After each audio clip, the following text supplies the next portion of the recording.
नमस्कार, मैं हूं आपके साथ कनिका अरोरा और आप देख रहे हैं सुदर्शन न्यूज। तो 5 मिनट में 25 बड़ी खबरों के बाद अब खबरों में आगे बढ़ेंगे। बात करते हैं जम्मू कश्मीर में सुरक्षा बलों को बड़ी कामयाबी हाथ लगी है। आपको बता दें कि 2 अलग अलग ऑपरेशन में 3 आतंकियों को ढेर कर दिया गया है। माछिल में 2, तंगधार में 1 आतंकी को ढेर किया गया। सेना का घुसपैठ विरोधी अभियान लगातार जारी है।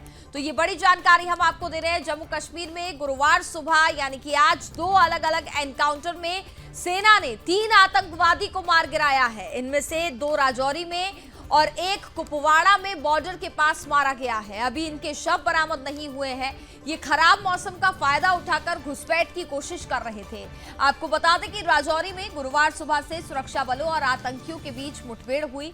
सेना को यहां पर खवास तहसील के लाठी दर्दिया इलाके में आतंकियों की सूचना मिली थी। सर्च ऑपरेशन के दौरान सुरक्षा बलों ने ट्रेसर राउंड से कुछ गोलियां भी चलाई।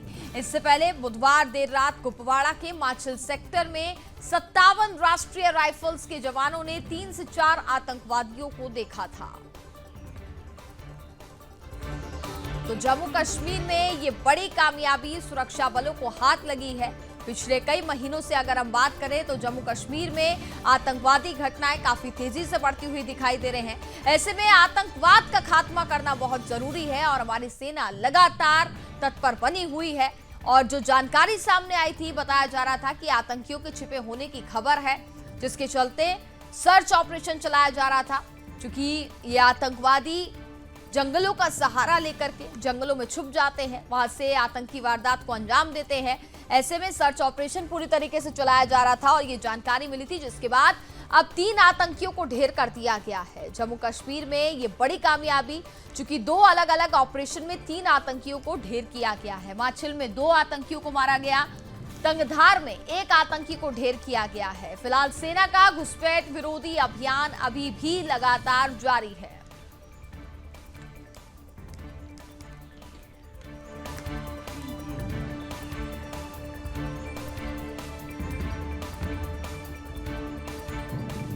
और हमारे साथ ज्यादा बातचीत करेंगे हमारे संवाददाता रोहिल बशीर इस वक्त हमारे साथ जुड़ चुके हैं। रोहिल, जम्मू कश्मीर में सुरक्षा बलों को ये बड़ी कामयाबी हाथ लगी है। 3 आतंकियों को ढेर कर दिया गया है। क्या अपडेट फिलहाल मिल पा रहा है? क्या सेना का सर्च ऑपरेशन अभी भी लगातार जारी है?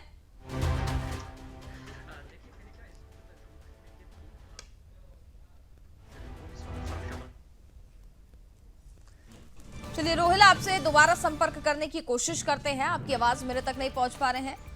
तो बड़ी जानकारी आपको दे रहे हैं। जम्मू कश्मीर में सुरक्षा बलों को ये बड़ी कामयाबी हाथ लगी है। और एक बार फिर से हमारे संवाददाता रोहिल इस वक्त हमारे साथ जुड़ चुके हैं। रोहिल, आप अपनी बात को पूरा कीजिए।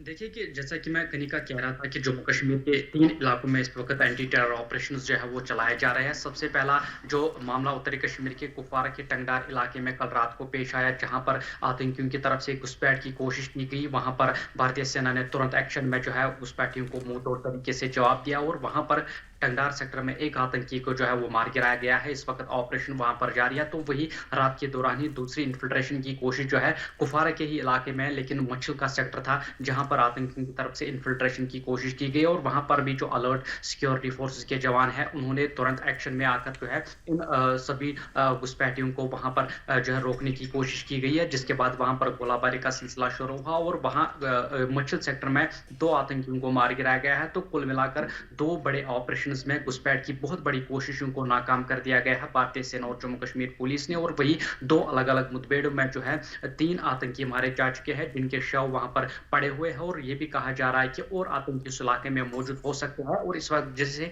वहां पर दोनों इलाकों में जो इस वक्त ऑपरेशन बड़े पैमाने पर लगातार चलाया जा रहा है। लेकिन तीसरा जो मामला राजौरी का मामला है, जहां पर लाठी इलाके में जो आतंकियों और सुरक्षा बल के जवानों के बीच भारी गोलाबारी हुई है और वहां पर भी ऑपरेशन लगातार जारी है। लेकिन एक बड़ी घुसपैठ की कोशिश जो है उत्तरी कश्मीर के कुपवाड़ा में, उसको नाकाम कर दिया गया है भारतीय सेना और जम्मू कश्मीर पुलिस ने। और वहां पर इस वक्त ऑपरेशन जो है वो लगातार चलाया जा रहा है। फिलहाल 3 आतंकियों को ढेर कर दिया गया है। एक बड़ी जो यहाँ पर घुसपैठ की कोशिश जो है आतंकियों की तरफ से की गई थी, क्योंकि वहां पर जो पाकिस्तानी आर्मी है उनको पूरी तरीके से वहां पर सपोर्ट कर रही है, एलओसी के इस पार धकेल रही है। लेकिन भारतीय सेना और जम्मू कश्मीर पुलिस के जवान भी काफी ज्यादा अलर्ट, काफी ज्यादा सतर्क जो है इन सीमावर्ती इलाकों में जो है वो नजर आ आ रहे हैं। इस वजह से वहां पर दोनों घुसपैठियों की कोशिशें जो है वो नाकाम कर दी गई है और इन दो घुसपैठ की कोशिशों में 3 आतंकियों को फिलहाल मारा गया है, जबकि ऑपरेशन अभी भी लगातार जारी है। कनिका। बिल्कुल रोहिल, जिस तरीके से घुसपैठ की कोशिशों को यहाँ पर नाकाम कर दिया गया है, चूंकि पिछले 2 से 3 महीने की अगर हम नजर डालें तो आतंकवादी घटनाएं काफी तेजी से बढ़ रही थी, लेकिन वहीं अब विधानसभा चुनाव भी होने हैं, उससे पहले पूरी सुरक्षा का यहाँ पर ध्यान भी रखा जा रहा है। वहीं ये भी जानकारी सामने आ रही है रोहिल की कुपवाड़ा में अभी भी गोलीबारी जारी है, ऐसी कुछ जानकारी आप तक? देखिए, जो इनिशियल फायरिंग हुई थी कल रात को, क्योंकि रात के दौरान ही ये घुसपैठ की कोशिश जो है वहाँ पर आतंकियों की तरफ से की गई थी और रात दौरान गोलाबारी का सिलसिला जो है लगभग कई घंटों तक जारी रहा। लेकिन सुबह जब रोशनी की पहली किरण पड़ते ही इस ऑपरेशन को जो है वो रिज्यूम किया गया था और जब वहाँ पर सर्च ऑपरेशन किया गया तो सर्च ऑपरेशन में 3 डेड बॉडीज जो है इन 2 सीमावर्ती इलाकों में जो है विजिबल थी और इससे शायद हो सकता है कि वो विदेशी आतंकी हो, विदेशी घुसपैठी हो जिनको मारा गया है। लेकिन अभी तक जो है इस वक्त ताजा जानकारी की अगर कहीं का बात करें तो अभी तक गोलाबारी का सिलसिला वहां पर जो है पूरी तरीके से रुक गया है। हालांकि सर्च ऑपरेशन जो है दोनों इलाकों में बड़े पैमाने पर चलाया जा रहा है और यह सुनिश्चित किया जा रहा है कि कोई और घुसपैठी वहां पर मौजूद मत है, उसको भी जल्द से जल्द खत्म किया जाए। दोनों इलाकों में बड़े पैमाने पर ऑपरेशन चलाए जा रहे हैं। हालांकि सुबह से कोई भी गोलाबारी जो फ्रेश गोलाबारी है वो वहां पर सुनाई नहीं दे रही है। बिल्कुल, और रोहिल वहीं ये भी समझना चाहूंगी अभी क्या जानकारी और मिल पा रही है कि कितने आतंकवादी और वहां पर छुपे हो सकते हैं, क्योंकि हमने देखा किस तरीके से 3 आतंकवादियों को तो ढेर कर दिया गया है, लेकिन अभी भी ये बताया जा रहा है कि कई आतंकवादी उन इलाकों में छिपे हो सकते हैं। कनिका, जो टंगडार का सेक्टर है वहां पर 3 से लेकर 4 आतंकियों के जो है घुसपैठ की कोशिश की गई थी और जो दूसरा इलाका है मच्छल का सेक्टर है वहां पर भी बताया जा रहा है कि 3 से लेकर 4 आतंकियों का एक ग्रुप था जो कि घुसपैठ की कोशिश लगातार वहां पर कर रहा था। तो दोनों जगहों पे लगभग जो है 6 के करीब जो घुसपैठी है वो कोशिश कर रहे थे कि एलओसी के इस पार आने की कोशिश कर रहे थे। जिस तरीके से यहाँ पर विधानसभा चुनाव की जो तैयारियां जोरों से चल रही है, शायद हो सकता है कि इनका मंसूबा ये था कि यहाँ पर एक बार फिर से हालातों को खराब किया जाए। लेकिन जिस तरीके से सतर्क तरीके से भारतीय सेना के जवान सभी सीमावर्ती इलाकों में तैनात है और हर किसी कोशिश को, हर किसी आतंकी गतिविधि को वहां पर पूरी तरीके से जो है उसको मुंहतोड़ जवाब दे रहे हैं। तो कुल मिलाकर दोनों ऑपरेशंस की बात करें तो लगभग 6 आतंकी जो है घुसपैठ की कोशिश में लगे हुए थे, जिनमें से 3 को मार गिराया गया है। हालांकि 3 की अभी तलाश जो है वो लगातार की जा रही है। कनिका। चलिए, बिल्कुल रोहिल, बहुत बहुत धन्यवाद आपका तमाम जानकारी हम तक पहुंचाने के लिए। साथ ही आप नजर बनाए रखिएगा, आगे भी आपसे तमाम अपडेट लेते रहेंगे। तो ये बड़ी जानकारी हम आपको दे रहे हैं, जम्मू कश्मीर में सुरक्षा बलों को बड़ी कामयाबी हाथ लगी है। हालांकि सर्च ऑपरेशन अभी भी चलाया जा रहा है, क्योंकि अभी भी ये जानकारी मिल पा रही है कि कई इलाके ऐसे हैं जहां पर और आतंकवादी फिलहाल अभी छिपे हो सकते हैं, उनको भी खदेड़ने का काम यहां पर हमारी भारतीय सेना की ओर से किया जा रहा है। तो चलिए अब खबरों में आगे बढ़ेंगे, बात करते हैं हरियाणा विधानसभा चुनाव की तैयारियों में जुट चुकी है भारतीय जनता पार्टी। जेपी नड्डा के आवास पर बीजेपी कोर ग्रुप की बैठक होने वाली है, ये बड़ी जानकारी हम आपको दे रहे हैं। गृह मंत्री अमित शाह, हरियाणा सीएम नायब सिंह सैनी इसमें शामिल होंगे, राष्ट्रीय संगठन महामंत्री बीएल संतोष भी इसमें शामिल होंगे। बैठक में कोर ग्रुप के सभी नेता इसमें शामिल होने वाले हैं। हरियाणा चुनाव के उम्मीदवारों पर मंथन किया जाएगा। बैठक में आज लिस्ट भी जारी कर सकती है भारतीय जनता पार्टी। इसके साथ ही आज शाम 6 बजे बीजेपी केंद्रीय चुनाव समिति की बैठक भी होने वाली है। तो ये बड़ी अपडेट हम आपको दे रहे हैं। हरियाणा में विधानसभा चुनाव नजदीक है और उससे पहले भारतीय जनता पार्टी पूरी तैयारियों में जुट चुकी है। और साथ ही आपको बता दें कि हरियाणा विधानसभा चुनाव 2024 के लिए जो तैयारियों में तो फिलहाल भारतीय जनता पार्टी जुट गई है। इसी बीच उम्मीदवारों को लेकर के आज प्रधानमंत्री नरेंद्र मोदी मीटिंग करेंगे। माना जा रहा है कि बीजेपी आज लिस्ट भी जारी कर सकती है। इसके साथ ही जम्मू कश्मीर की बची हुई सीटों पर भी उम्मीदवारों के नाम तय किए जाएंगे। हरियाणा विधानसभा चुनाव को लेकर के सुबह 11 बजे बीजेपी अध्यक्ष जेपी नड्डा के आवास पर बीजेपी कोर ग्रुप की बैठक होने वाली है। अब से थोड़ी देर में ये बैठक होगी। बैठक में गृह मंत्री अमित शाह, राष्ट्रीय संगठन महामंत्री बीएल संतोष और हरियाणा के मुख्यमंत्री नायब सिंह सैनी समेत कोर ग्रुप के सभी नेता शामिल होंगे।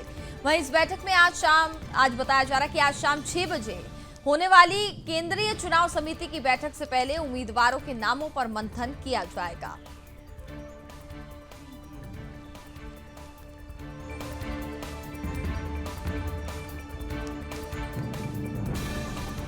तो अब से थोड़ी देर बाद जेपी नड्डा के आवास पर बीजेपी कोर ग्रुप की बैठक होने वाली है, जिसमें गृह मंत्री अमित शाह, हरियाणा सीएम नायब सिंह सैनी शामिल होंगे। साथ ही कोर ग्रुप के बैठक के जो नेता हैं वो भी इसमें शामिल होने वाले हैं। हमारे साथ ज्यादा बातचीत करेंगे हमारे वरिष्ठ संवाददाता सौरभ तिवारी इस वक्त लाइव जुड़ चुके हैं। सौरभ, बेहद महत्वपूर्ण बैठक फिलहाल होने वाली है। अभी अब से थोड़ी देर में जेपी नड्डा के आवास पर बैठक होगी बीजेपी कोर ग्रुप की, और शाम 6 बजे भी बैठक काफी ज्यादा महत्वपूर्ण इसलिए है क्योंकि हरियाणा में विधानसभा चुनाव को लेकर के उम्मीदवारों के नामों पर आज मंथन होगा।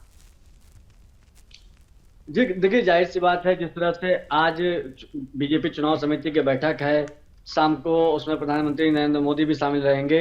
उससे पहले जो बीजेपी के राष्ट्रीय अध्यक्ष हैं जगत प्रकाश नड्डा, उनके आवास पर बीजेपी कोर ग्रुप की बैठक है हरियाणा को लेकर। हरियाणा के जो कोर ग्रुप के सदस्य हैं वो मौजूद रहेंगे। देखिए, बीती रात जो चुनाव प्रभारी हैं धर्मेंद्र प्रधान, उनके आवास पर बैठक हुई थी। उसमें सभी बड़े नेता मौजूद थे, मुख्यमंत्री सैनी हो, मनोहर लाल खट्टर जो पूर्व मुख्यमंत्री हों, प्रदेश अध्यक्ष हों, तमाम जो बड़े नेता हैं वो मौजूद थे। तो जाहिर सी बात है, जिस तरह से हरियाणा को लेकर 10 साल से भारतीय जनता पार्टी सत्ता में काबिज है और हैट्रिक लगाने की दस्तक दे रही है। प्रधानमंत्री कह रहे हैं, बीजेपी के अध्यक्ष कह रहे हैं, अमित शाह कह रहे हैं कि हमने हरियाणा में काम किया है, मोदी जी के देखरेख में काम हुआ है, तो इसलिए जनता तीसरी बार मौका देगी। उधर कांग्रेस पार्टी भी अपना दमखम दिखा रही है। देखिए, सबसे महत्वपूर्ण बात है उम्मीदवारों का चयन। तो उम्मीदवारों के चयन के लिए अभी आपने हरियाणा कोर ग्रुप की गुड़गांव में 2 दिन की बैठक हुई थी। सुदर्शन न्यूज की टीम भी मौजूद थी, हमने सभी जानकारी अपने दर्शकों को दी थी। तो अब देखिए, आज कोर ग्रुप की बैठक है अब से कुछ देर बाद, और उसके बाद शाम को चुनाव समिति की बैठक है, और चुनाव समिति की बैठक में तय हो जाएगा कि वो कौन से योद्धा होंगे जो हरियाणा में भारतीय जनता पार्टी की तरफ से चुनाव लड़ेंगे। बिल्कुल सौरभ, क्या जानकारी मिल पा रही है अभी तक? किन के नाम निकल कर सामने आए हैं या कुछ क्यास अभी लगाए जा रहे हैं? साथ ही क्या और नए नाम इस दौरान शामिल हो सकते हैं? जी देखिए, कहा जा रहा है कि जो सूत्र बता रहे हैं कि कोई भी केंद्रीय मंत्री, 3 केंद्रीय मंत्री हैं हरियाणा से, 5 सांसद हैं, इनमें से किसी को भी भारतीय जनता पार्टी चुनाव नहीं लड़ाएगी। यानी नए चेहरों पर भी दांव खेला जाएगा। और इससे पहले हमने बताया था कि लगभग 1 दर्जन से अधिक विधायकों के टिकट भी काटे जाएंगे। और इसकी पुष्टि खुद जो चुनाव प्रभारी हैं भारतीय जनता पार्टी के सतीश पूनिया, उनसे जब मेरी बातचीत हुई थी तब उन्होंने स्पष्ट किया था, मैंने जब उनसे सवाल किया था, और उन्होंने कहा था कि हम जिताऊ उम्मीदवार पर ही दांव लगाएंगे। और देखिए, जो मुख्यमंत्री हैं नायब सिंह सैनी, वो करनाल से इस बार विधायक थे, लेकिन ये खबर ये भी आ रही है, सूत्र बता रहे हैं कि इस बार उनकी सीट बदली भी जा सकती है। चलिए, बिल्कुल, बहुत बहुत धन्यवाद आपका तमाम जानकारी हम तक पहुंचाने के लिए। तो ये बड़ी जानकारी हम आपको दे रहे हैं, जहां बैठक होने वाली है अब से थोड़ी देर में बीजेपी के राष्ट्रीय अध्यक्ष जेपी नड्डा के आवास पर बीजेपी कोर ग्रुप की बैठक होगी, और देर शाम 6 बजे भी आज बैठक होनी है, चूंकि हरियाणा विधानसभा चुनाव में उम्मीदवारों को लेकर के मंथन किया जाएगा। मंत्री परिषद की बैठक में प्रधानमंत्री नरेंद्र मोदी की अध्यक्षता में कई बड़े टास्क सौंपे गए। केंद्र सरकार की महत्वपूर्ण कल्याणकारी योजनाओं को अगले 100 दिनों के अंदर जन जन तक प्रचारित और प्रसारित करने का रोड मैप तैयार करने को कहा गया है। प्रधानमंत्री नरेंद्र मोदी ने 6 महीने का टास्क उन महत्वपूर्ण मंत्रालयों को सौंपा जो अभी भी धीमी गति के साथ कार्य कर रहे हैं। कई मंत्रियों ने अपने मंत्रालय के कार्यों का प्रधानमंत्री नरेंद्र मोदी के सामने प्रेजेंटेशन भी दिया। भारत के ग्रामीण हिस्सों में सड़कों का रेल कनेक्टिविटी, बिजली, सोलर ऊर्जा का हर घर जल, हर घर नल योजना को और प्रभावित तौर पर तेज गति के साथ आगे बढ़ने का लक्ष्य रखा गया। मंत्रिपरिषद की बैठक में मिशन 2047 पर विशेष फोकस किया गया। बैठक में भारत को विकसित और विकासशील राष्ट्र बनाने की ओर तेज गति के साथ आगे बढ़ाना है, ये संकल्प लिया गया। स्वास्थ्य मंत्री ने भी स्वास्थ्य मंत्रालय का प्रेजेंटेशन दिया। आने वाले दिनों में और भी यहां पर राज्य में एम्स की स्थापना करने का लक्ष्य रखा गया है। उड़ान योजना के तहत और भी राज्य में हवाई पट्टी का निर्माण कार्य तेज गति के साथ आगे बढ़ाने का लक्ष्य रखा जा रहा है। प्रधानमंत्री नरेंद्र मोदी ने मंत्री परिषद की बैठक में संबोधित करते हुए कई मंत्रालय के कार्यों की तारीफ की। जिन राज्य में चुनाव होने हैं वहां पर मंत्रियों का तय कार्यक्रम लगाए जाएंगे। सरकार की उपलब्धियों पर मंत्री जानकारी देंगे और 100 दिनों के एजेंडे पर काम करेंगे।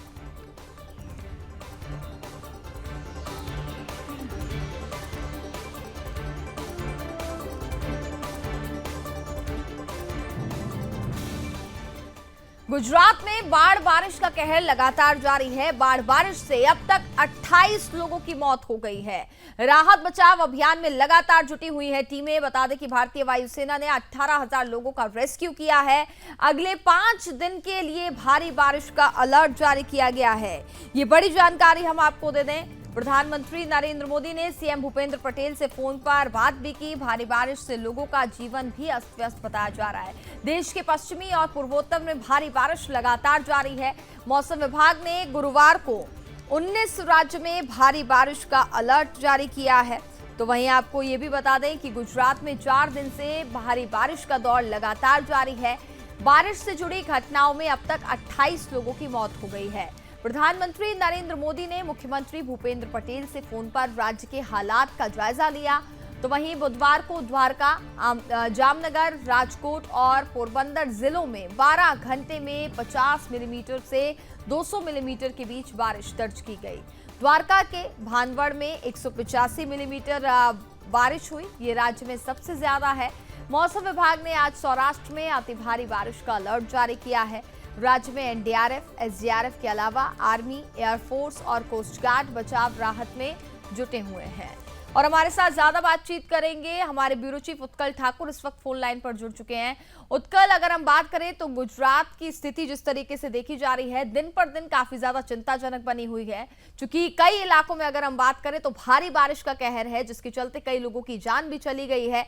आपसे समझना चाहूंगी, राहत बचाव कार्य क्या फिलहाल अभी भी जारी है? कितने लोग फिलहाल अभी फंसे हुए हैं? देखिए, राहत बचाव का कार्य अभी चालू है। बड़ा तेजी से राहत कार्य चल रहा है।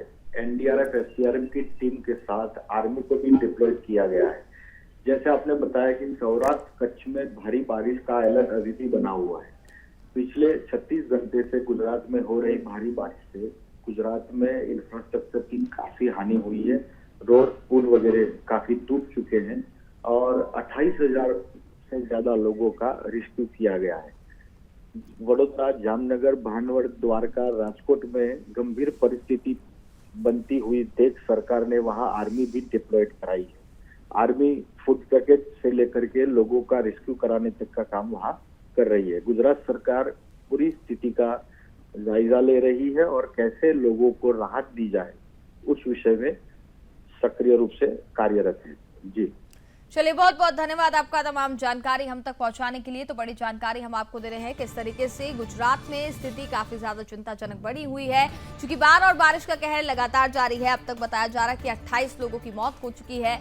राहत बचाव अभियान लगातार जारी है।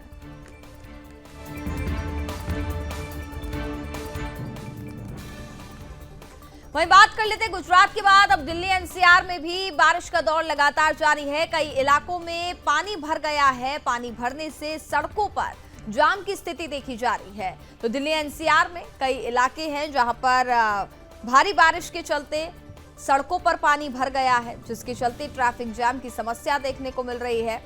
सुबह से ही आज दिल्ली एनसीआर के कई इलाकों में भारी बारिश का दौर लगातार जारी है। और इसी के साथ इस बुलेटिन में फिलहाल बस इतना ही। आप देखते रहिए सुदर्शन न्यूज। जय हिंद।